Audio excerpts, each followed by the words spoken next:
Assalamualaikum warahmatullahi wabarakatuh. Anak-anak sekalian, hari ini akan saya paparkan mengenai materi tentang, tentunya berhubungan dengan yang sudah saya paparkan kemarin, bahwa syarat untuk berdirinya sebuah negara itu ada dua. Yang pertama harus memenuhi unsur konstitutif, dan yang kedua adalah memenuhi unsur deklaratif. Kalau kemarin unsur konstitutif itu terbagi menjadi 3 poin penting, yaitu wilayah, rakyat, dan pemerintahan. Sedangkan untuk deklaratif adalah pengakuan dari negara lain. Jadi hari ini akan saya bahas mengenai 3 negara penting yang mengakui kemerdekaan Indonesia. Oke, baik, yang pertama adalah Mesir. Mesir, anak-anak, itu berada secara geografis berada di wilayah Afrika bagian utara. Beretnis Arab, berbahasa Arab, itu paling dominan, dan mereka itu termasuk dalam wilayah Timur Tengah. Kalau secara etnisitasnya biasanya disebut seperti itu. Mesir juga merupakan negara pertama di dunia yang mengakui kedaulatan Indonesia pada 17 Agustus 1945. Mesir berbatasan dengan Libya di sebelah barat, kemudian Sudan di selatan, jalur Gaza dan Israel di utara dan timur. Perbatasannya dengan perairan ialah melalui Laut Tengah di utara. Jadi bagian utaranya setelah Laut Tengah sudah Eropa, kemudian Laut Merah di timur. Laut Tengah, Laut Merah di timur berarti berbatasan dengan Asia Barat. Mayoritas penduduk Mesir itu menganut agama Islam, sementara sisanya mereka menganut agama Kristen Koptik. Jadi Mesir terkenal dengan peradaban kuno, kalau tempo dulu, terutama di peradaban Mesir kuno, di antara lembah Sungai Nil, dan beberapa monumen kuno termegah di dunia. Di materi kelas 10, misalnya piramida di Giza, kuil lembah para raja, serta kuil Ramses di Luxor.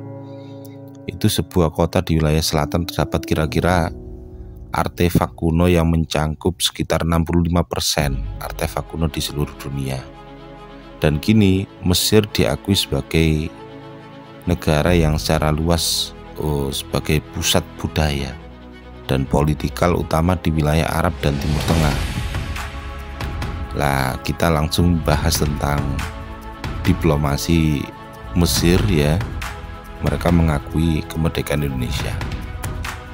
Jadi dukungan Mesir terhadap Indonesia itu dilakukan ketika Muhammad Abdul Mu'im selaku konsul jenderal Mesir datang ke Yogyakarta pada tanggal 13 sampai 16 Maret 1947. Tujuan dari kedatangannya itu adalah untuk menyampaikan pesan dari Liga Arab. Jadi Mesir termasuk Liga Arab, jadi komunitas negara-negara Arab, keturunan Arab dan berbangsa Arab, itu yang mendukung kemerdekaan Indonesia.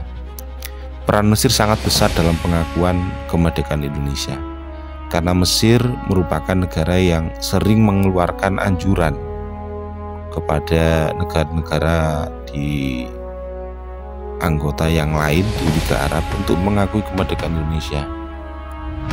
Jadi nanti setelah Mesir mengakui kemerdekaan Indonesia, sesuai yang saya bahas kemarin, ada negara-negara lain yang kemudian menyusul untuk mengakui kemerdekaan kita.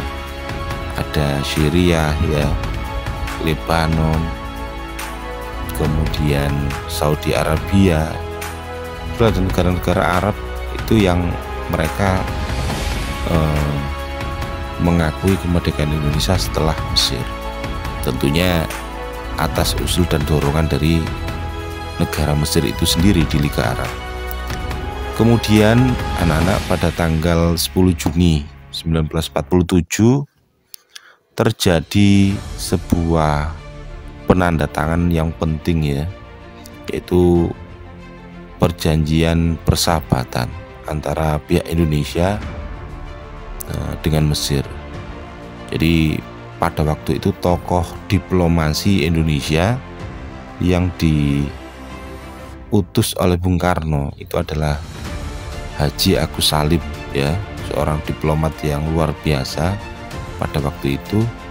Kemudian A.R. Baswedan ya, kemudian Nasir Pamunjak dan Rasidi. Keempat tokoh itu adalah yang ditugaskan Bung Karno untuk melaksanakan diplomasi di Mesir. Sedangkan pihak Mesir pada waktu itu diwakilkan oleh Mahmud Fahmi Nokrasi. Nah, itu adalah pengakuan pertama kali ya Republik Indonesia diakui kemerdekaannya oleh negara lain. Dan secara resmi Republik Indonesia mendirikan kedutaan besar yang berada di luar negeri. Jadi anak-anak, di balik diplomasi dari Indonesia dengan Mesir itu peranan dari Haji Agus Salim itu sungguh luar biasa ya, dan tidak mengesampingkan tokoh yang lain. Itu juga sangat luar biasa untuk pada waktu itu menembus blokade Belanda ya. Jadi Haji Agus Salim bersama dengan A.R. Baswedan ya, H.M. Rashidi dan trio diplomat RI ini pertama yang berbincang kala melobi pemerintahan Mesir ketika hendak mengakui sebagai negara pertama di dunia ya yang mengakui kedaulatan Indonesia. Mereka memang secara khusus diutus oleh Bung Karno ya pada waktu itu untuk membalas kunjungan dari Muhammad Abdul Mu'im tadi ya yang ke Yogyakarta. Jadi Konsul Jenderal Mesir di Mumbai, India langsung datang ke Jogja pada waktu itu dan bertaruh nyawa menembus blokade Belanda hanya untuk menyerahkan surat penugasan beliau. Jadi selain sebagai konjen Mesir di India, itu juga sebagai duta besar Mesir untuk Indonesia. Jadi pengakuan resmi Mesir itu tentang kemerdekaan Indonesia, dan itu sungguh sangat luar biasa. Karena apa? Karena pada waktu itu pengakuan kedaulatan itu tidak hanya dilakukan dalam bentuk lisan, tapi secara tertulis, serta yaitu dengan cara mengutus seorang sebagai duta besar. Nah, itu adalah tentang Mesir. Oke, baik, kita ke yang kedua adalah mengenai negara India ya. Pengakuan kedua adalah tentang India. Anak-anak, secara geografis ya, India adalah negara yang terletak di wilayah Asia bagian selatan ya. Jadi kalau kita ngomong tentang India secara geografis ya, India itu terletak di wilayah Asia bagian selatan. Kalau wilayah Asia Selatan banyak ya, kita lihat beberapa negara. Jadi bagian utara India itu ada negara yang mayoritas adalah beragama Buddha, ada Bhutan, ada Nepal ya. Kemudian bagian timur India itu ada negara Bangladesh ya. Kemudian bagian barat India ada negara Pakistan. Kemudian bagian selatan ada pulau tersendiri, di situ ada Sri Lanka. Kalau kita berbicara tentang India anak-anak ya, hubungannya memang sangat dekat sekali dengan Indonesia. Karena apa? Karena memang secara dominan ya, sebelum kebanyakan mayoritas masyarakat Indonesia menganut agama Islam. Jadi kalau dulu kita memang lebih fokus ya, pada waktu itu memang lebih dominan kita secara kebudayaan sangat kental sekali dengan nuansa India, terutama pengaruh dari agama Hindu Buddha ya. Jadi hubungan kita dengan India sangatlah dekat, dan sampai sekarang secara kultur ya, budaya, kita lebih dekat dengan budaya India. Oke, itu anak-anak sekilas tentang India ya, hubungannya dengan Indonesia sangat dekat sekali. Kalau tempo dulu, India itu adalah letak dari peradaban kuno ya, materi kelas 10. Jadi peradaban lembah Sungai Indus ya, Mohenjo-daro dan Harappa, dan merupakan tempat kelahiran dari 4 agama yang tua ya di dunia pada saat ini ya. Ada Hindu, kemudian Buddha, Jainisme, dan ya kepercayaan Sikh. Nah, anak-anak ya, secara ekonomi sebenarnya negara ini memiliki ekonomi yang berada di urutan ke-10 dalam konversi mata uang dan keempat terbesar dalam beberapa lembaga survei. India memiliki rakor untuk rapot ya ekonomi dengan pertumbuhan tercepat sekitar 8% ya. Karena populasinya yang besar, maka pendapatan per kapitanya itu yang akhirnya dianggap rendah ya. Sebenarnya kalau tingkat teknologi dan sebagainya lumayan India ini ya, lebih maju gitu mungkin ya. Kemudian dari sejarahnya ya, jadi kalau kita melihat dari tempo dulu seperti yang saya sebutkan tadi, memang India ini merupakan negara yang merupakan dulu adalah bekas jajahan dari negara Inggris ya. Oke anak-anak, kita lanjut ke materi yang lain ya. Jadi India itu pernah memberikan sebuah pengakuan ya kedaulatan setelah Mesir. Jadi pada tahun 1946 Indonesia pada waktu itu mencoba melakukan diplomasi kedua kalinya ya, itu dengan India, dengan melakukan sebuah bantuan ya, berikan bantuan kepada India ya, yaitu sebesar 500.000 ton beras kepada India yang saat itu sedang mengalami krisis pangan akibat penjajahan Inggris. Nah, perlu kalian ketahui sebenarnya diplomasi yang dilakukan oleh Sultan Syahrir ini lebih bersifat politis ya. Kenapa? Jadi karena dengan peran Indonesia kepada India, India menjadi salah satu negara Asia yang terus gencar menyuarakan perjuangan kemerdekaan bangsa Indonesia. Dan kemudian India juga memprakarsai diadakannya konferensi Asia Afrika ya, atau Interasia, atau konferensi New Delhi. Dan prakarsai adanya yang prakarsai adalah seorang tokoh di India pada waktu itu, yaitu Pandit Jawaharlal Nehru ya. Ini yang dekat sekali dengan Bung Karno ya.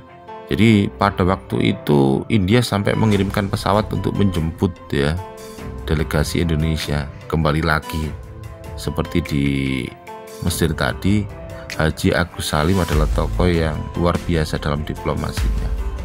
Konferensinya sendiri dihadiri oleh beberapa negara seperti Saudi Arabia ya, Ethiopia, banyak negara-negara yang berasal dari Asia dan Afrika. Jadi pada waktu itu anak-anak India dengan prakarsai adanya konferensi tersebut itu cukup ya untuk memberikan sebuah semacam tekanan pada PBB. Itu pada waktu itu akhirnya PBB mengeluarkan sebuah